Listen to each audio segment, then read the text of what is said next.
दोस्तों, आप तमाम लोग जानते हैं कि कुछ ही दिनों के बाद लोकसभा का चुनाव होना है। ऐसे में तमाम दल जो है अपनी-अपनी तैयारियों में लगी हुई है।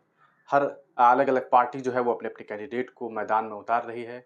ऐसे में बात करें अगर उत्तर प्रदेश की, तो उत्तर प्रदेश की राजनीति में भी चाहे वो समाजवादी पार्टी हो, बहुजन समाज पार्टी हो या फिर भारतीय जनता पार्टी हो, ये तमाम लोग अपनी-अपनी तैयारियों में लगी हुई है। लेकिन इसके अलावा भी एक तीसरा भी फ्रंट है जो यकीनन मैदान में उतरने की बात कर रहा है। अगर ऐसे में बात करें असदुद्दीन ओवैसी की एआईएमआईएम पार्टी की, तो अभी तक एआईएमआईएम पार्टी के एक भी नेता का नाम अनाउंस नहीं हुआ है, यानी कि कौन चुनाव लड़ेगा इसके बारे में किसी को कोई जानकारी ही नहीं है। पिछले दिनों एक गठबंधन भी हुआ था जिसका नाम पीडीएम रखा गया। पल्लवी पटेल के साथ असदुद्दीन ओवैसी ने एक गठबंधन किया जिसका एक मोर्चा बनाया गया, पिछड़ा दलित मुसलमान मोर्चा। लेकिन सवाल ये उठता है कि आखिर उस मोर्चा के तहत कौन कैंडिडेट होगा, इसकी घोषणा कब होगी, इसके बारे में भी कोई जानकारी नहीं है। ऐसे में उत्तर प्रदेश की पीस पार्टी, आप तमाम लोग जानते हैं, अय्यूब नाम के व्यक्ति हैं, उनकी एक पार्टी है, वो उस पार्टी के संस्थापक के तौर पर हैं। उन्होंने अब चुनावी मैदान में उतरने का ऐलान कर दिया है, यानी कि उनकी पार्टी अब उत्तर प्रदेश में चुनाव लड़ेगी और कई सारे सीट्स का उन्होंने ऐलान भी कर दिया है कि किस सीट पर कौन चुनाव लड़ने वाले हैं। आप इन्हें स्क्रीन पर देख रहे हैं, ये डॉक्टर अय्यूब हैं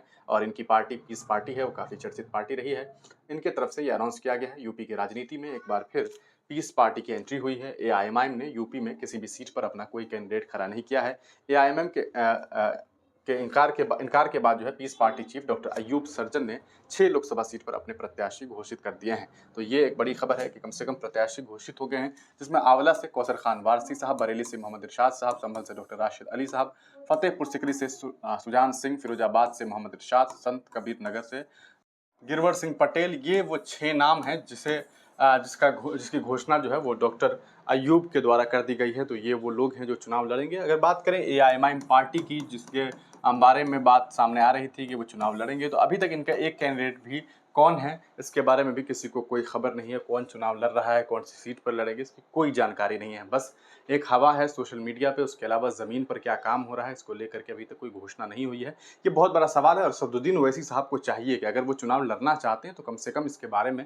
वो सही तरीके से जानकारी दें कि कौन सी सीट पे चुनाव लड़ेंगे, कौन उनके कैंडिडेट होंगे, ताकि क्षेत्र के लोगों को मालूम भी चल सके। ऐसा ना हो कि 10 दिन पहले आप ऐलान करिए और तब तक किसी को पता भी नहीं हो, आधा से ज़्यादा लोगों को मालूम भी नहीं होगा कि यहाँ से एआईएमआईएम लड़ रही है, कौन कैंडिडेट है, कौन नहीं है। वही हाल इनका बिहार में है। बिहार में सिवाय किशनगंज सीट के अलावा अभी तक किसी को कोई जानकारी नहीं है। तो ये एक मामला है उत्तर प्रदेश से और यहाँ से पीस पार्टी ने ये ऐलान कर दिया है। जो अय्यूब साहब हैं उन्होंने ये पोस्ट एक्स हैंडल पर पोस्ट की है, जिसकी जानकारी उन्होंने दे दी है।